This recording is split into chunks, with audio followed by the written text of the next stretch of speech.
From the far reaches of the Milky Way galaxy, it's Retro Nerd Girl with a film review for you. Today, I'll be reviewing the movie Once Bitten, released in 1985, starring Lauren Hutton and Jim Carrey, directed by Howard Storm. The synopsis is: a vampire countess needs the blood of a virgin in order to stay youthful, and a sexually frustrated high school student, Mark Kendall, is her main target. The story. The original screenplay was written by Jeffrey House and David Hines about a 17-year-old virgin tempted by a sexy female vampire. The story was always meant to be a campy comedy, but the original script was a little darker and a little more artsier, if you will, than the result. For instance, the role of the Countess was written for Elvira, played by Cassandra Peterson, and Mark was written for Michael J. Fox. It's kind of interesting to imagine how the film would have turned out if the writers got the film that they wrote. Playing on the vastly popular teen film formula of its day, the script was transformed into something more palatable for a wider audience. In truth, it didn't get much of a wide audience, but a very small audience, such as myself, who really enjoyed the mix of the two genres. The comedy element is played up with lots of setups that pay off, such as our main character, Mark, liking his hamburgers very well done, even to the point of being burnt. Then later, after he's bitten by the vampire, he eats a very raw burger. The pacing. At an hour and 34 minutes, it's actually pretty good. There are many times when the montages don't make sense in the story, but it's still pretty fun. The challenge. The challenge here is the Countess, and her whole purpose in the film is to be the temptation for Mark. However, she is quite a sympathetic character. She is not mean and evil for the sake of it. She is a vampire with specific needs that in themselves pose as a challenge for her. The vampire rules in this film are a little different than most. Typically, the Countess can drink just about any kind of blood just to stay alive, but she needs the blood of a virgin in order to keep her young appearance. She just can't bite her victims anytime, anywhere. She has to bite her victims 3 separate times on their inner thigh before Halloween. It's pretty ridiculous, but it makes up a lot of the drama in this comedy. In many ways, the Countess is so likable that I kind of forgive her for not being so great of a villain, but I recognize that she is a character with a lot of flair.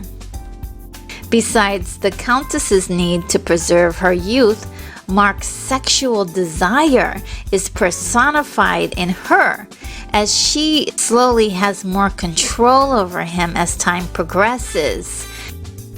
As a virgin, with his desire to know what he's been missing. He's been dating his girlfriend Robin for a long time, but she's not ready to go that step further. He has the internal battle of temptation, of physical gratification, against his long-standing love for Robin. The empathy. The empathy here is one that grows on you. At first, you feel Mark's frustration in his relationship with Robin. It seems very wrong for him to pressure her as much as he does. Mark intentionally decides to cheat on Robin, which leads to a lot of trouble. He doesn't actually get to do anything serious with the Countess, but he believes he did, and he was completely willing to go through with it. Mark lies to the Countess about his age, and he lies about going to college to seal the deal, as you will. He's not as nice of a guy as he's pretending to be to both Robin and the Countess. And, I really enjoyed the misdirection that the audience gets. We think that the Countess is going to bite his neck, but she doesn't. And then you think she must be biting him in, his private area. But she's not. But she's simply taking a bite in his inner thigh. After Mark is bitten, we develop more compassion for his character, especially once he owns up to his mistakes and he tries to make a brand new start with Robin. All the while, he's going through a very comedic variety of changes as he transforms into the vampire. At first, Robin seems like a smart girl who wants to take her time with these kinds of big decisions. She really begins to shine as a character after the pre-Halloween hop dance-off. You then realize that there's a lot of spicy fight in her as she is ready to fight for Mark because she truly loves him. And there is something incredibly progressive here. Robin does get captured once, but she is not a damsel in distress. Mark is the one who's in distress. And basically, if she didn't get involved, there would be no one to save him from the Countess. She is actually the hero in the story. The technical aspects. Technically, the film is very meager. There are a few effects, but not much. Nothing groundbreaking. The vampires are just painted with Halloween makeup and not portrayed with in-depth makeup like some of the other vampire films around this time, like Fright Night, released in the same year, 1985. The film, though, really shines in the area of music, and it does it with this really interesting score. It also has a fantastic 80s soundtrack. I mean, it was one of my favorites. None of the songs actually gained any great deal of traction for its day. I mean, completely obscure songs, but the fans of this film could probably sing every song to you. 3 of the songs that were the most memorable to me are The Picture, performed by Hubert Kah, Hands Off, performed by Maria Vidal, and Once Bitten, my personal favorite, performed by 3 Speed. Performances. Lauren Hutton was excellent as the Countess. Gorgeous and fit at 42 years old at the time of the film's release, she was incredible. Her raspy voice and incredible sense of fun really worked for the character, making the Countess extremely likable. Jim Carrey was utterly adorable. Jim plays Mark as a tortured soul, which lends some endearing qualities for the character. Well done. Not to mention, there were a host of wonderful impressions that he does in this film. What a great talent. A lot of people think that this was Jim Carrey's first film, but it's not. He was in 2 films before this and had about 18 TV appearances before this film.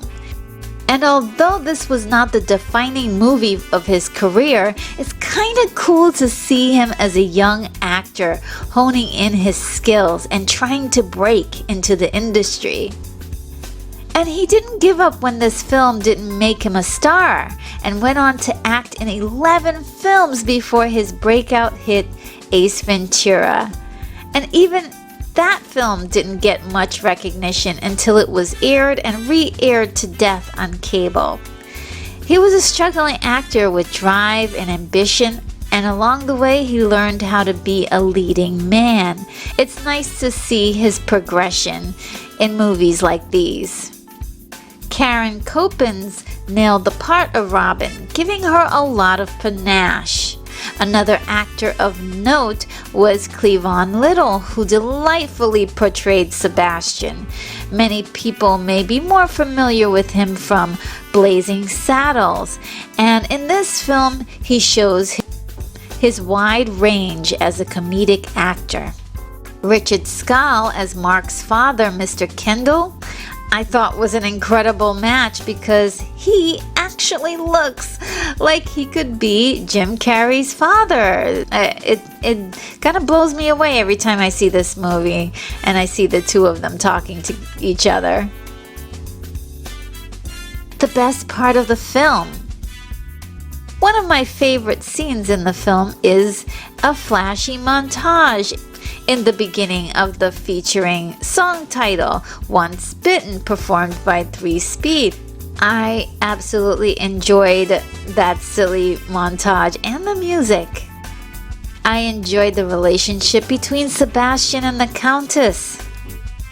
The dream sequences were so much fun. I absolutely love them, playing on the Count Dracula tropes of many older vampire films. I thought that was fantastic. The dance-off scene was also very incredible, full of physically funny moments, all to a great song. And Jim Carrey really shows the athlete that he really was, being able to do all those movements. In fact, all of the actors in that particular scene were doing a fantastic job. The ending was a lot of fun and totally devoid of being the big monster battle at the end, which I kind of liked about it. It just ended up being a whole bunch of vampires chasing Mark and Robin. It's simple, but it worked for me. My wish list. This film had a great concept, but I wish it did go a little darker. I also wish there was more screen time for the Countess, giving her and her interesting crew a deeper backstory. I also wish that the vampires had more abilities in this film. They seem to be more vulnerable than supernatural. My enjoyment.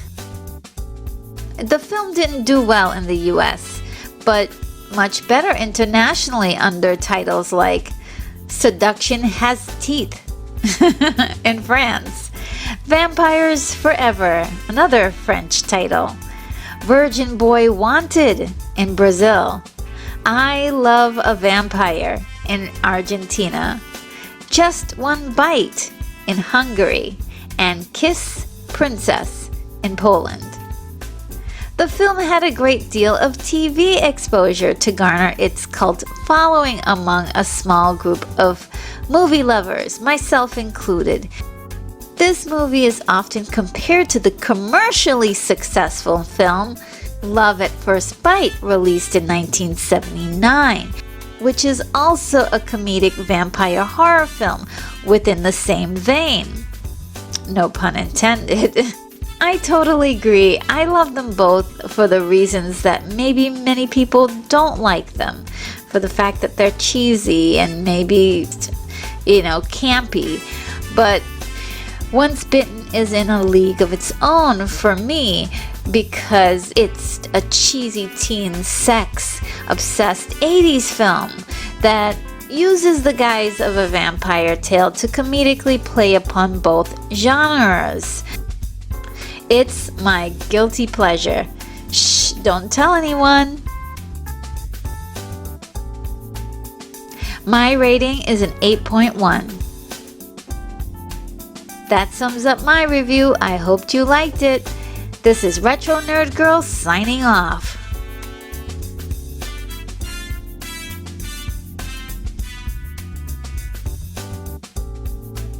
Take care, movie lovers. I'm off to my next review.